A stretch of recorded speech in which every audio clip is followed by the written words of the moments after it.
21 ғасырдың ортасында планета әскери тәжірибенің сәтсіздігінен кейін жаңа түрдегі патогенмен жұқтырылды.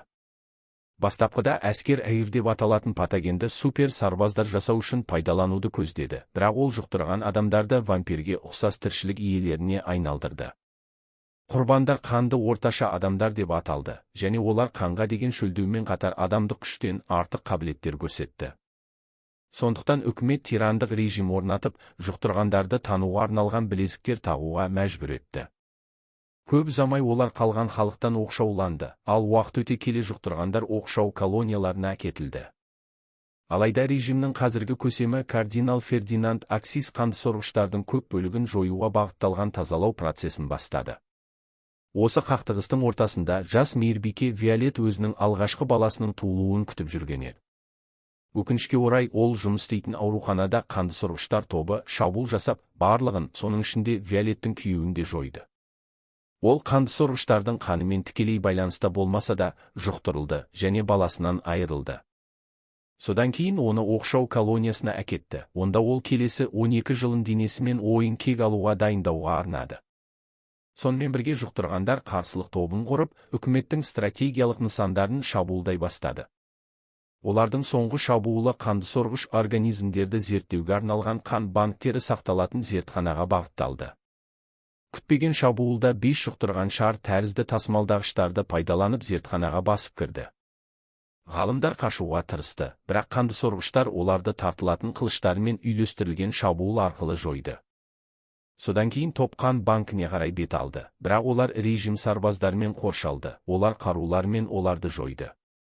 Шабуыл тоқтатылды, бірақ әскери көсем бұл әрекетті күдікті деп тапты, өйткені олар 5 адаммен қан банкін басып ала алмас еді. Алайда ол мақсат қанды алу емес, көбірек адамдарды жұқтыру екенін кеш түсінді.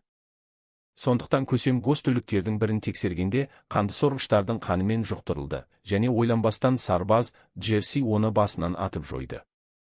Жұқтырғандардың қауіптілігін түсінген кардинал Дакс армияға патогендің кез келген ізін жоюға арналған жаңа соғыс машинасын тасымалдауды бұйырды. Қысқа уақытта қандысорғыштар жойылып бітетін түр болады. Бұл миссия үшін армия X-154 деп аталатын жалдамалыны шақырады. Ол мотоциклмен штабқа келеді. Жауынгерлік дағдыларынан басқа, ол шашының, киімінің және көздерінің түсін бірнеше секундта өзгертуге мүмкіндік беретін жетілдірілген камуфляж технологиясын пайдаланады.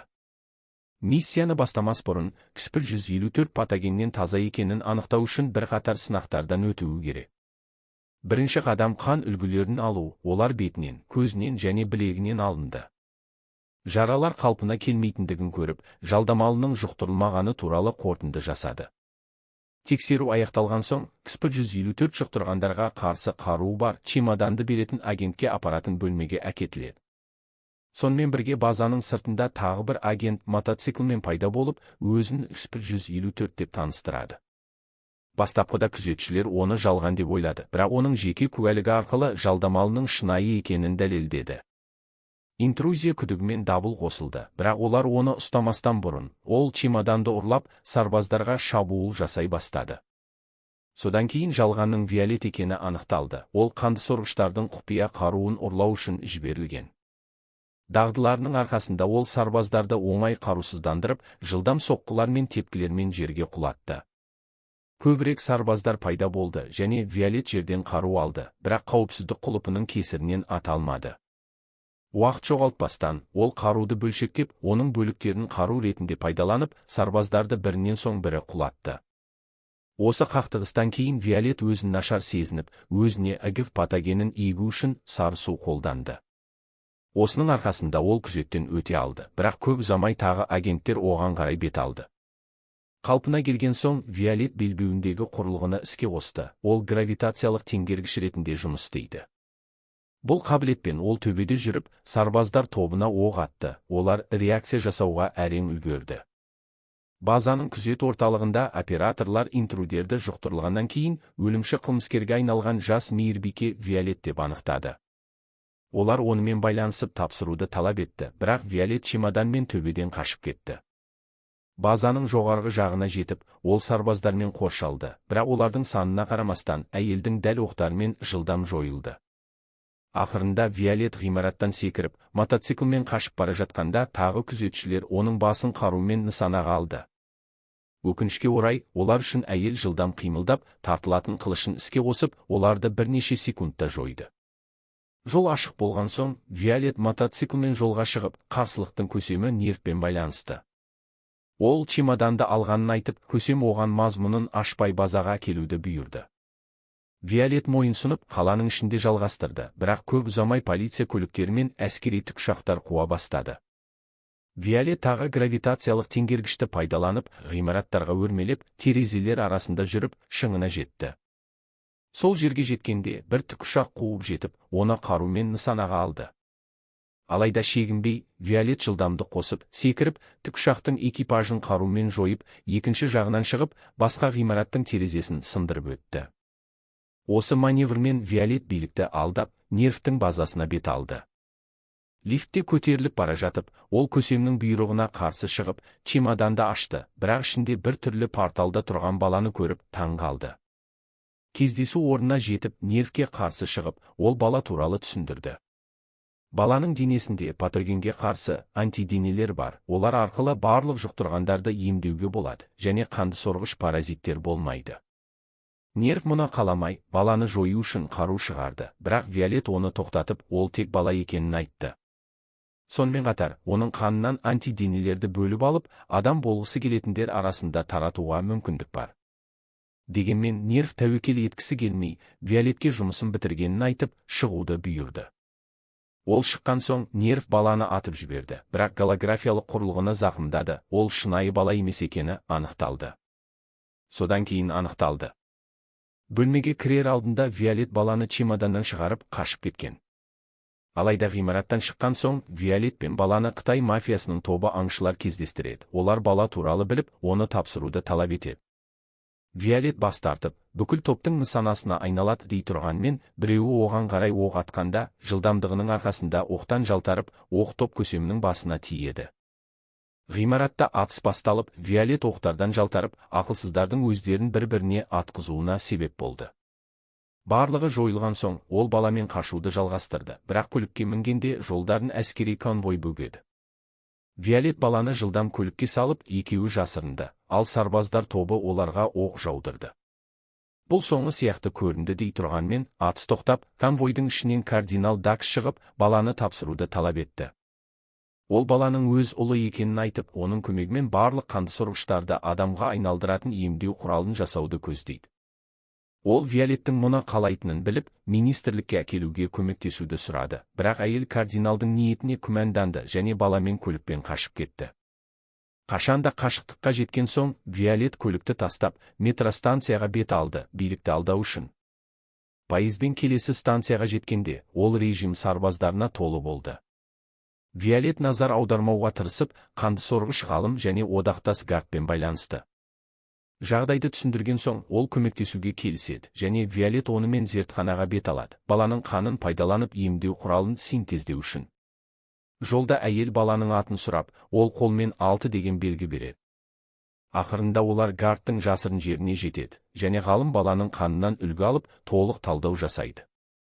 Алыста, режимнің министрлігінде нерв және оның адамдары орнына шабуыл жасап, кардиналмен тікелей бетпе-бет келуді шешеді. Олар оны тез тауып, Дакс адамдарына шабуылшыларды жоюды бұйырады, бірақ нерв жылдамырақ болып, төбедегі шамдарға оқ атады. Дәліз қараңғылыққа батады, және төтенше шамдар жанғанда, Дакс өз адамдарының өлі жатқанын көреді. Кардинал басқа бөлмеге шегінеді, оны нерв және тобы қуады, режим көсемін жоюға дайын. Алайда Дакс қорықпай, олар қару алмастан бұрын 3 адамды атып жояды, тек нерв қалады. Қанды сорғыш оның жылдамдығына таң қалады, бірақ кардинал оны жоюды көздемей, мәміле ұсынады. Сонымен бірге гардтың зертханасында ол алтының қанын талдауды аяқтайды, бірақ патогеніне қарсы антиденелер таппайды. Оның орнына радиоактивті энергияның арасында жұмыс істейтін химиялық қосылыс бар. Гард егер бұл қосылыс шығарылмаса, бала 8 сағатта өлетініне сенеді. Осы дилемма алдында ғалым Виолетке алтыны тастап кетуді кеңес етеді, әйтпесе режим оларды қууды жалғастырады. Алайда әйел оны тастаудан бас тартады, өйткені ол өткенде болуы мүмкін ұлын еске түсіреді. Сондықтан таңертең Виолет Гартпен қоштасып, қаланың ішінде 6-ға көмек іздеп бет алады. Олар сауда орталығына жетеді және Виолет Гартпен байланысады, бірақ телефонының тыңдалғанын түсінеді. Көмек шақыра алмай, құрылғыны тастап, орталыққа тамақ сатып алуға кіреді. Алайда 6 не болып жатқанын түсініп, Виолетке қашуды айтады, өйткені олар бірге болғанша режим сарбаздары іздеуді жалғастырады. Басқа шығар жол көрмей, әйел келіседі, бірақ кетер алдында балаға ақша береді. Виолет кетеді, бірақ жолда кінәсі басым түсіп, баланы қайтаруға шешеді. Сол сәтте тағы сарбаздар пайда болады, бірнеше секундтан соң атыс естіледі. Виолет қорқып, не болғанын көруге жүгіреді, бірақ 6-ның орнына басқа баланың сарбаздардың қолынан қорқақша жойылғанын көреді. Ол маскасын сақтап, 6-ны іздейді дей тұрғанмен, баланы қалдырған жердің жанында жартылай ашық есікті көреді. Виолет өткенде 6-ны қайта кездестіреді, бірақ көп ұзамай оны кардиналдың қызметіндегі нерв ұстап алады. Ол 6-ны алып кетеді, және Виолет оны қуып, зиратқа жетеді. Сол жерде 2 қанды сорғыш оны күтіп тұр, олар да кардиналдың қызметінде екенін айтады. Олар Виолет сияқты күшті және жылдам екенін мәлімдейді, бірақ әйел қорықпай, екеуін де жекпе-жекке шақырады. Біріншісі оған қарай ұмтылады, бірақ Виолет жалтарып, ақылсыздың шашынан ұстап, иммобилизациялап, айналмалы тебумен жерге құлатады. Екіншісі алға шығады, бірақ Виолет оңай жалтарып тебумен оның шашынан жұлып алады. Осыдан кейін Виолет мавзолейге кіріп, нерв және қанды сорғыштар тобының күтіп тұрғанын көреді.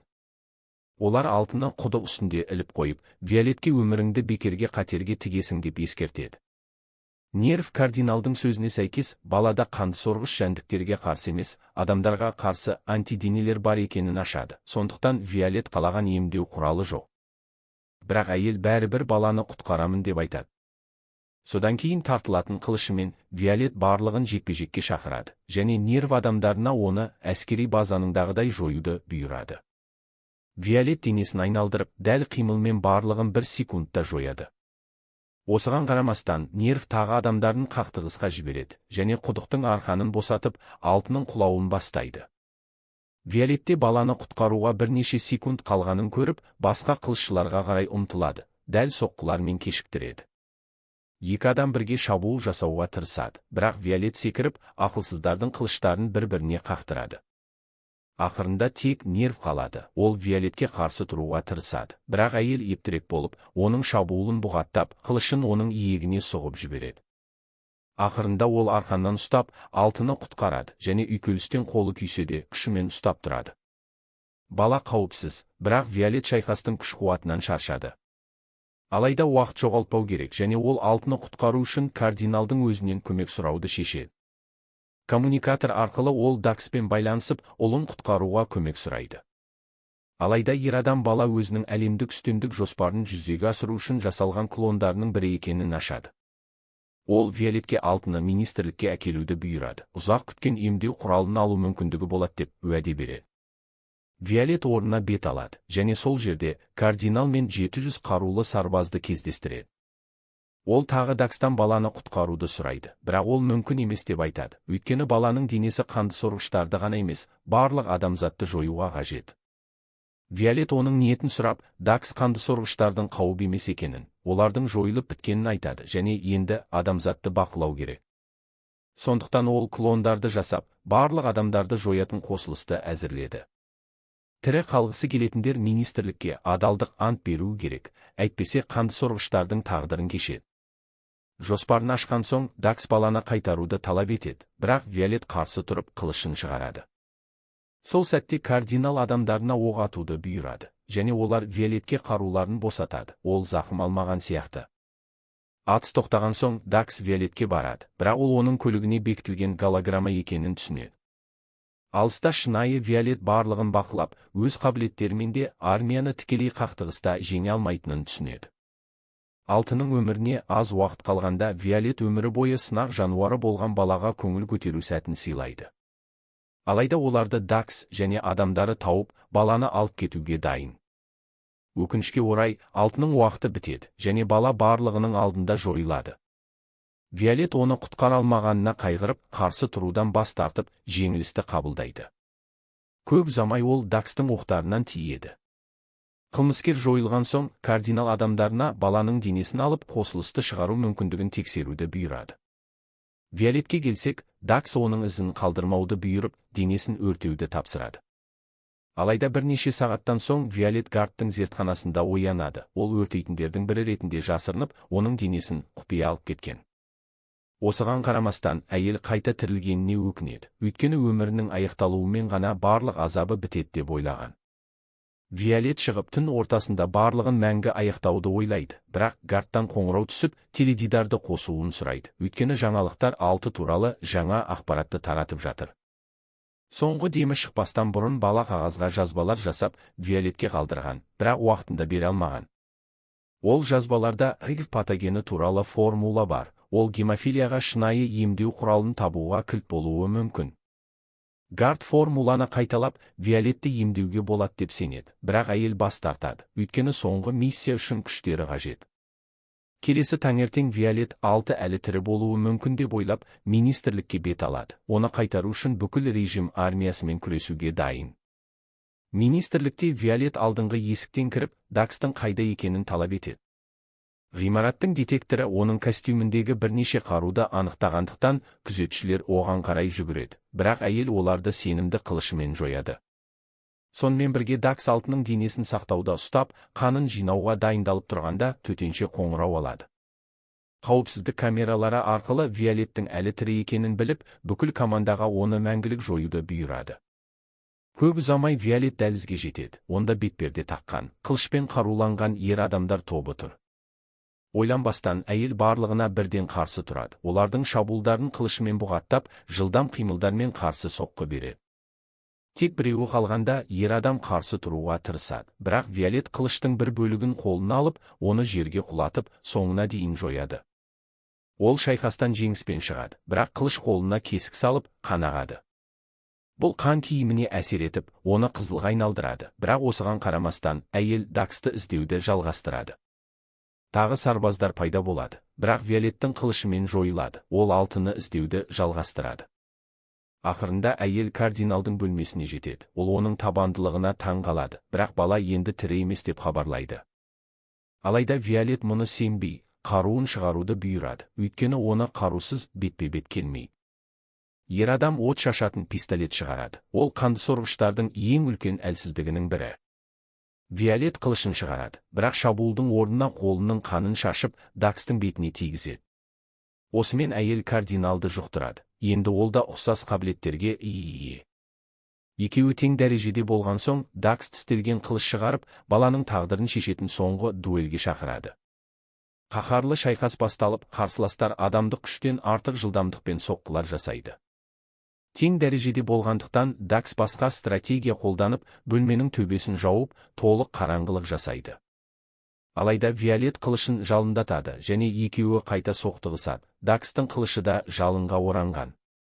Шайқас күшейеді және кардинал үстемдік ала бастайды, бірақ күтпеген шабуылда Виолет оның қаруын тартып алады. Содан кейін әйел оқ атып, Дакстың денесін жалынға орайды. Ол паникаға түсіп, қарсыласына шабуыл жасауға тырысады. Алайда Виолет оны қарусыздандырып, соңғы соққымен қылышын соғып, кардиналды екіге бөледі. Шайқас аяқталып, Виолет алтының денесін бөлмеден шығарады, және күткендей, бала оянады. Виолет мұған қуанады, бірақ көп қан жоғалтып, әлсірейді. Бұл жолы алты оған барлық үшін алғыс айтып, министрліктен қашуға көмектеседі. Онда Гарт оларды күтіп тұр. Виолеттің арқасында режим ауыр соққы алды және Гарттың көмегімен ол гемофилияға емдеу құралын табуды көздейді. Алайда әйел